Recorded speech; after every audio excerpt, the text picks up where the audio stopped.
So in this video, I want to show you a simple but very effective and pretty way to play the song Georgia on My Mind. So firstly, it sounds like this.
So this is an AABA form, and in our section A's, we're using 3-note voicings, which is one of the simplest voicings that you can use on piano. All you do is play the root note of each chord in your left hand and the guide tones, or the 3rd and 7th, in your right hand. So the first thing I would do is to learn to play this chord progression of section A of Georgia using this particular voicing. So root note and guide tones. And that'll sound something like this.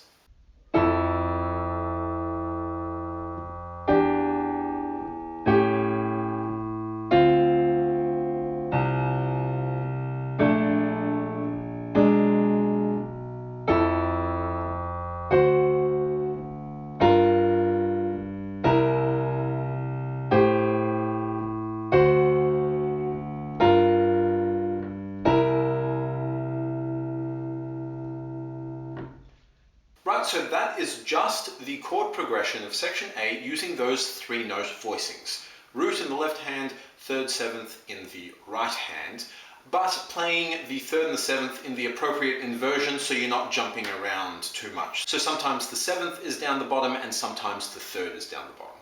And you may have noticed I'm mostly playing those guide tones or those chord voicings with the bottom fingers on my right hand, and that's because we're going to learn to play the melody on top of those guide tones. So doing that will sound like this.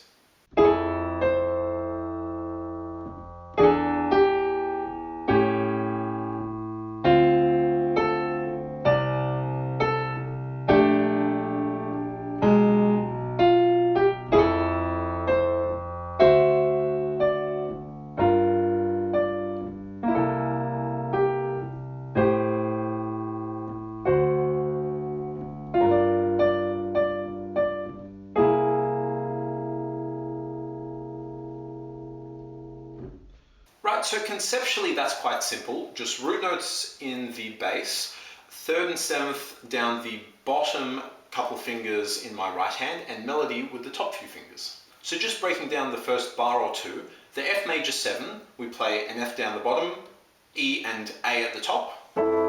That's our 7th and 3rd. And the melody on top of that goes A, C. Now the A's already there because that's our guide tone, so we play. Then we move to the E minor 7, so we play the E in our left hand, And the melody goes from A to G, which is the third of the chord. The seventh is D. So that's essentially what we do. We play the D together with the melody and walk down to the third, which is our guide tone, and hold it. Then we change to the A7, so we play an A in our left hand. The G stays the same because that's the seventh of the A7 chord. Our thumb moves down to a C sharp to get the third in there.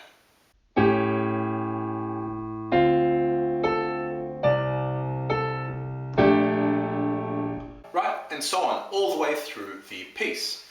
Right, so like I said, conceptually quite simple. It will take a little bit of playing around for you to figure out which inversion to play the guide tones in, whether you want the seventh or the third down the bottom, how to fit the melody on top and still kind of logistically get all the notes under your fingers.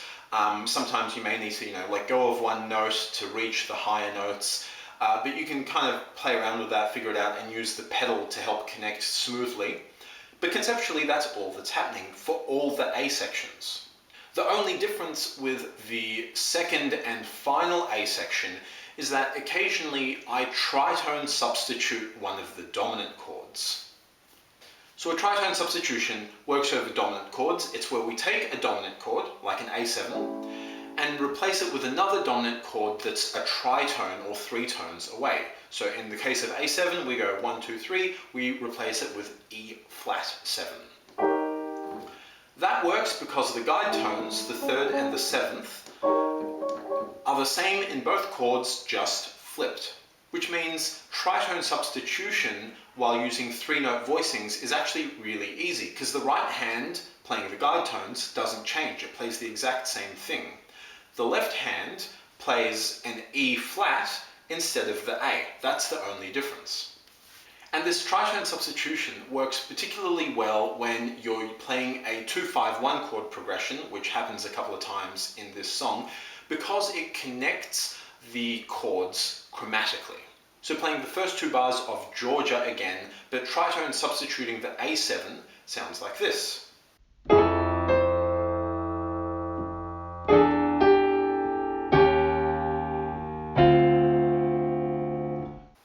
So right hand does the exact same thing. Left hand plays the E for the E minor 7. Instead of going to the A, plays the E flat, then down to the D for the D minor 7. Thus we've connected those chords, or that little bass line, really smoothly, moving down chromatically. Sounds cool because it's a chromatic movement and it's technically a tritone substitution, but it's a really, really easy way to apply one just because of the particular voicing we're using. And the final thing I'll say about the A section is that while I'm mostly just playing or targeting root notes in the left hand, sometimes I insert a couple of extra notes just to get a bit more rhythm and movement happening and create a little bit of a bass line. But it's nothing complex, right? I sometimes just play octaves, an octave above, or a fifth, or kind of walk chromatically down to the next root note. Right, so nothing fancy. So for example, I think I did something like...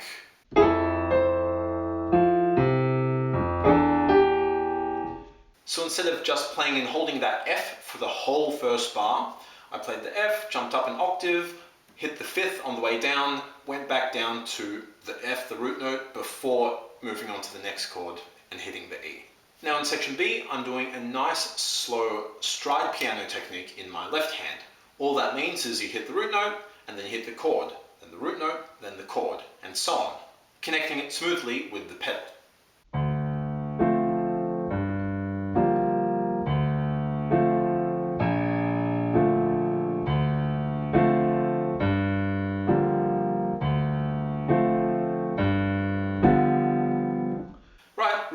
Root note, chord in the left hand, right hand just plays the melody.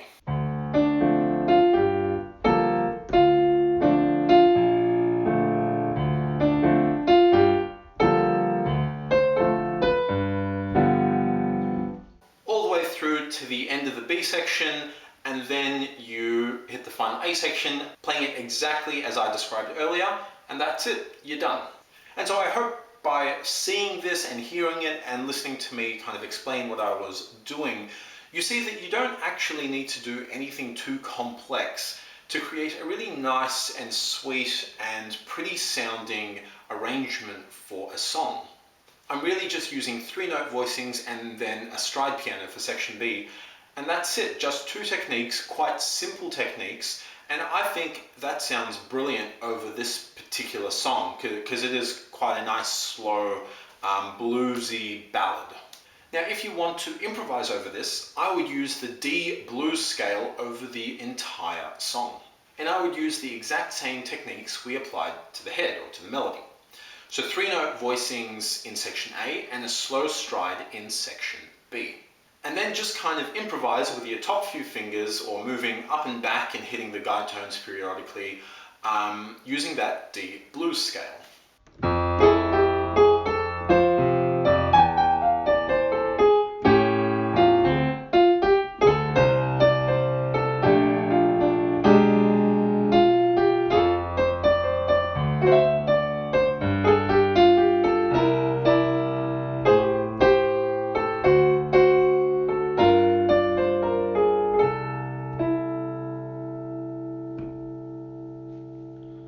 So something like that for section A, right? I've still got the root notes in the left hand, the guide tones in the right hand down the bottom, and then kind of improvising with the top few fingers or playing a little run and coming back to the guide tone to really spell out that harmony. And same stride technique for section B, improvising with the same scale.